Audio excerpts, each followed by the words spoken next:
Bismillahirrahmanirrahim. Assalamualaikum warahmatullahi wabarakatuh. Kami dari kelompok 14 mata kuliah studi kitab tafsir kelas IATC akan mencoba mempresentasikan tema Tafsir Al-Mizan karya At-Tabatabai. Yang pertama yaitu biografi At-Tabatabai. Beliau lahir di kota Tabriz, sebuah kota di negara Iran. Dulu Iran biasa dikenal dengan Persia, dengan nama Muhammad Husain pada tanggal 29 Dzulhijjah tahun 1903 Masehi. Nama lengkap beliau adalah Sayyid Muhammad Husain bin Sayyid Muhammad bin Muhammad Husain bin Mirza Ali Asghar Syekhul Islam At-Tabatabai At-Tabriz Al-Qadi. Ayah beliau bernama Sayyid Muhammad, merupakan salah seorang ulama terkenal tidak hanya di Tabriz, tapi juga di berbagai daerah lainnya di Iran. Dia juga seorang keturunan ulama besar, yaitu Mirza Ali Asghar Syekhul Islam, yang dihormati sebagai salah seorang ulama terhormat di Tabriz. Sementara kakeknya bernama Sayyid Muhammad Husain. Nah, diketahui juga bahwa nasab dari ayah At-Tabatabai sendiri menyambung kepada Imam Hasan, yaitu cucu Rasulullah Shallallahu Alaihi Wasallam. Nama ibunya tidak diketahui karena beliau meninggal ketika At-Tabatabai masih berusia 5 tahun.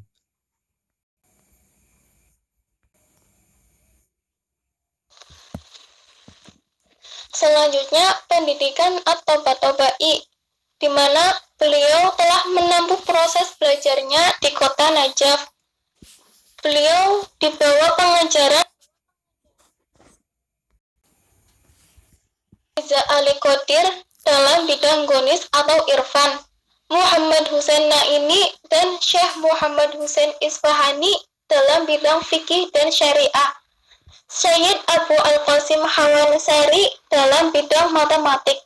Sebagaimana beliau juga belajar standar teks pada buku Asy-Syifa karya Ibnu Sina, Ashfar dan Masyair karya Sadru al-Din Syihrazi, Kitab Tamhid Al-Qawaid karya Ibnu Turkah, dan Tadhib Al-Alaq karya Ibnu Miskawai kepada Sayyid Husain Badkubai. Dan At-Tabatabai sendiri adalah murid dari dua guru besar pada masa itu.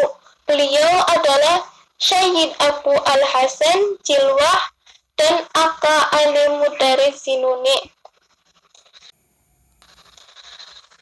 Beliau At-Tabatabai wafat pada tanggal 15 November 1981 di kota Qum dan dimakamkan di kota itu juga.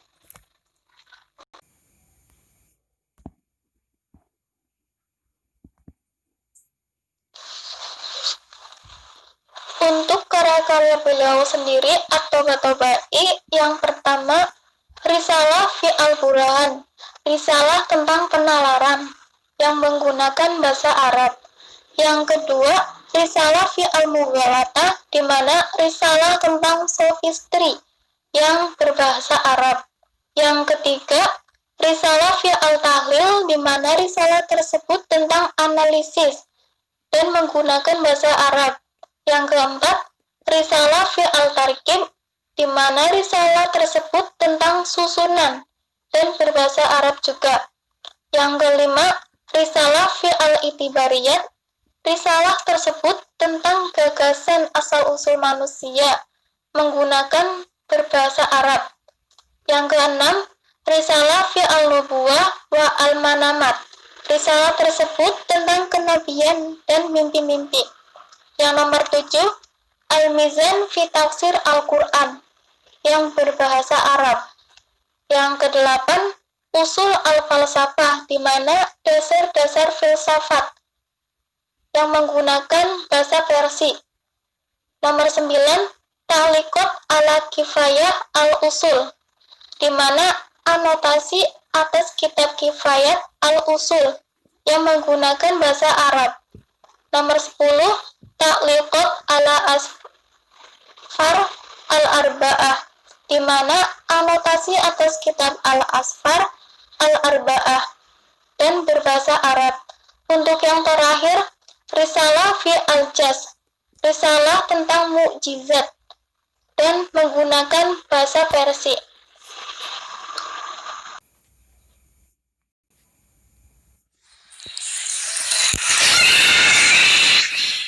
Kemudian tafsir al-Mizan. Asal muasal tafsir al-Mizan yang pertama, awalnya beliau pergi ke Qum dan mempelajari keadaan masyarakat sekitar sehingga sampailah pada kesimpulan bahwa di sana perlu sebuah kitab tafsir untuk memahamkan mereka akan makna Al-Quran sampai yang tersirat. Jadi asal muasalnya tafsir Al-Mizan yaitu ketika beliau datang dari Tabriz ke Qum dengan mempelajari kebutuhan masyarakat sekitar dan melihat situasi yang melingkupi lembaga Qum, sehingga menghasilkan kesimpulan bahwa masih membutuhkan suatu kitab tafsir Al-Quran untuk mendapatkan sebuah pemahaman yang lebih baik, sehingga sampai pada makna yang tersirat dalam teks Al-Quran.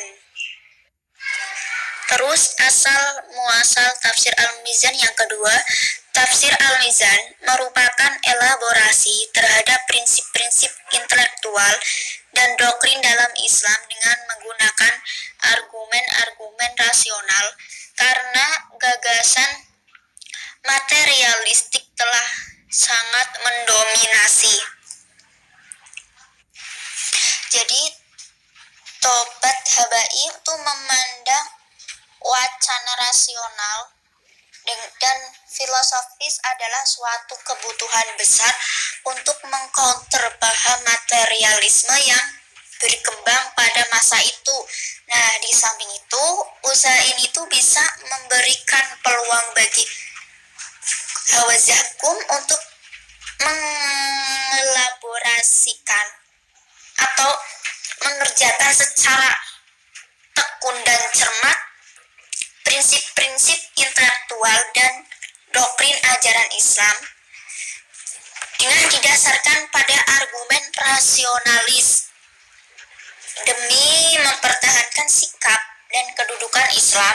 Dari posisi seperti ini, maka Tobat Habai merasa adalah kewajibannya untuk merealisasikan maksud tersebut, dan semua itu dengan pertolongan Allah Subhanahu wa Ta'ala.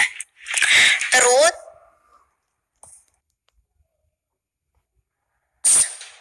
yang ketiga, tafsir Al-Mizan merupakan bantahan terhadap ungkapan bahwa Syiah memiliki Al-Quran tandingan yang berbeda dengan Al-Quran di golongan Sunni.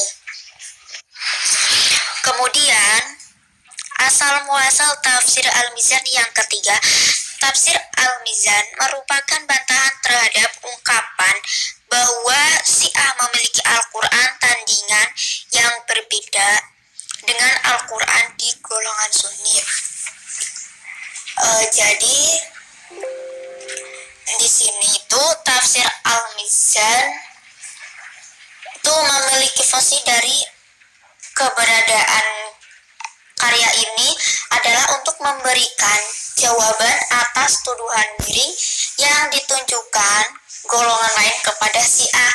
Nah, tuduhan tersebut menyatakan bahwa Syiah memiliki Al-Quran yang tidak seperti yang dimiliki kaum muslimin secara umum.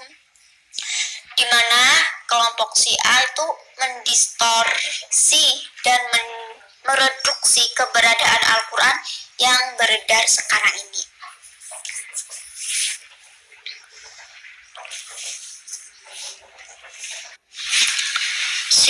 Syiah tidak pernah mengklaim memiliki Al-Quran tandingan dengan Al-Quran yang ada sekarang ini. Suara dan tuduhan yang ada itu lebih banyak merupakan propaganda yang memiliki kecenderungan kuat ke arah politik ketimbang mempermasalahkan keabsahan dan validitas Al-Quran itu sendiri. Nah, tuduhan seperti ini tuh lebih bersifat menggeliminir peran serta dan ruang gerak Syiah dalam setiap percaturan di bidang sosial, budaya, dan keagamaan, setidaknya seperti yang udah diungkapkan oleh ulama Syiah itu sendiri. Hal itu menjadikan ruang gerak kelompok lain menjadi bebas, sebagaimana halnya aktivitas yang dijalani oleh Sunni dalam bidang yang sama. Kemudian poin yang keempat, Tobat Habai mengambil nama Al-Mizan dengan judul aslinya Al-Mizan fi Tafsir Al-Quran. Tafsir Al-Mizan terdiri dari 8.041 halaman. Dalam kitab Tafsir Al-Mizan mengelompokkan 4 golongan yang menafsirkan Al-Quran, yaitu teologi, filosof, sufi, dan ahli hadis. Jadi Tobat Habai mengambil nama Al-Mizan itu dengan judul aslinya Al-Mizan fi Tafsir Al-Quran, di mana itu yang mempunyai makna timbangan, yaitu sesuatu yang digunakan untuk mengukur penafsiran pada masa itu. Nama Al-Mizan di dalam kitab tafsirannya itu dikemukakan berbagai pandangan para mufasir, dan beliau memberikan sikap kritis serta menimbang-nimbang pandangan mereka baik untuk diterima maupun ditolak. Jadi dalam kitab Tafsir Al-Mizan, Tobat Habai mengelompokkan 4 golongan yang menafsirkan Al-Quran, yaitu ada golongan teologi, golongan filosof, golongan sufi, dan golongan ahli hadis. Nah, di mana setelah melakukan pengelompokan, Tobat itu mengulas model penafsirannya mereka. Nah, untuk kelompok para teolog, menurut Tobat Habai, dalam penafsirannya Al-Quran itu mereka hanya lebih dimotivasi oleh pendapat-pendapat mazhab mereka yang beraneka ragam. Nah, sehingga hal itu mewarnai penafsiran mereka. Dan untuk kelompok sufi itu menurut Tobat Habai, dengan aspek-aspek esoterik penciptaan dan memperhatikan ayat-ayat Al-Quran yang berkaitan dengan kejiwaan tanpa memperhatikan alam realita dalam Al-Quran, dalam ayat-ayat yang berkenaan dengan astronomi. Nah, dengan pola ini mereka pada akhirnya akan membawa manusia pada takwil dan penafsiran dalam ekspresi puitis.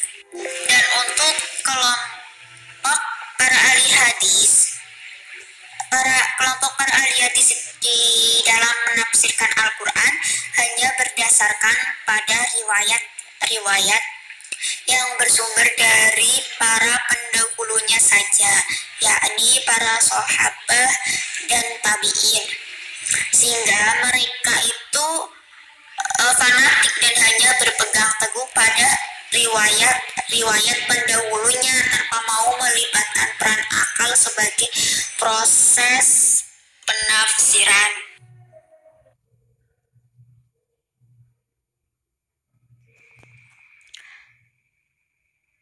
Untuk selanjutnya yaitu komentar terhadap tafsir Al-Mizan. Di sini ada tiga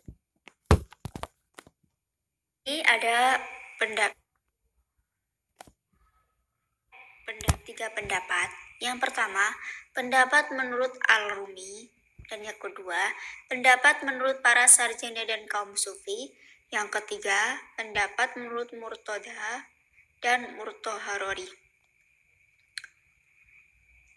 Untuk pendapat yang pertama, bahwa Al-Rumi menilai bahwa tafsir Al-Mizan merupakan karya yang paling penting di kalangan Syiah Isna Asy'ariyah pada abad ke-14 Hijriah, karena berusaha menyorot Al-Quran dari berbagai perspektif, mulai dari filsafat, sastra, sejarah, riwayat, dan kemasyarakatan. Seandainya tidak dipengaruhi oleh Syiah, menurutnya kitab tafsir ini merupakan yang terbaik di antara tafsir-tafsir yang ada, sebagaimana Al-Kasyaf seandainya tidak terpengaruhi ajaran Mu'tazilah.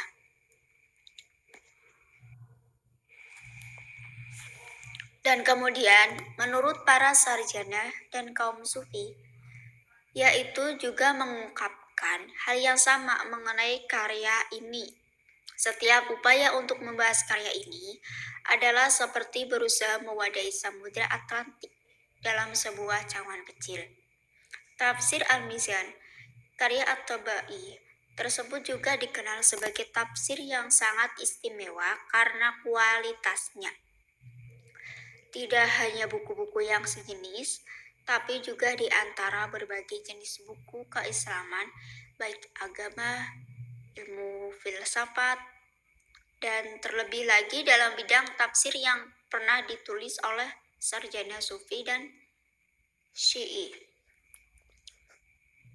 Kemudian, menurut Murtadhori juga pernah mengatakan bahwasanya beliau berkomentar bahwa tafsir Al-Mizan adalah karya terbesar yang pernah ditulis sepanjang sejarah kejayaan Islam, dan diperlukan waktu 60 hingga 10 tahun sampai orang menyadari bahwa kebesaran karya Allamah Tabai.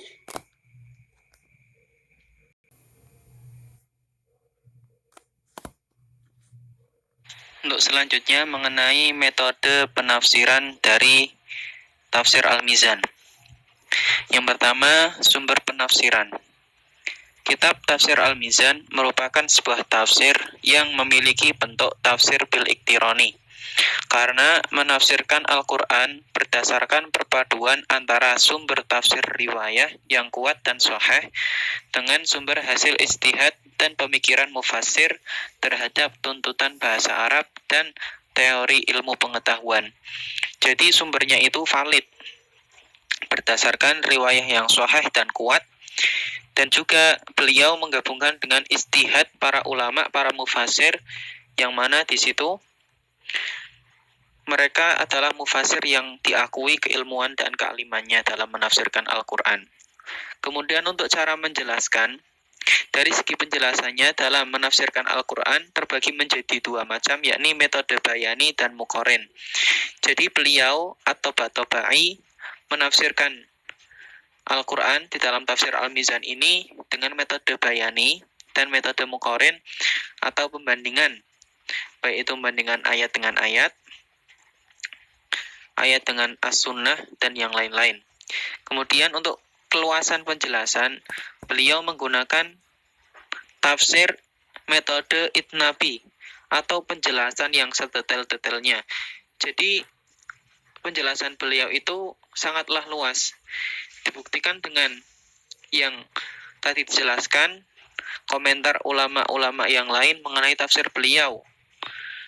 Hal ini tidak bisa diragukan lagi bahwa kitab Al-Mizan ini merupakan kitab yang bisa dipertanggungjawabkan keasliannya, keorisinalannya. Kemudian tafsir ayat yang ditafsir, kitab tafsir Al-Mizan itu tergolong sebagai tafsir metode tahlili atau tafsir ayat per ayat. Jadi metode tartib yang beliau gunakan untuk menafsirkan itu dengan metode tahlili, kemudian menjelaskannya dengan metode itnabi, yakni metode yang penjelasan sangat detail dan rinci, dan seperti itulah tafsir Al-Mizan.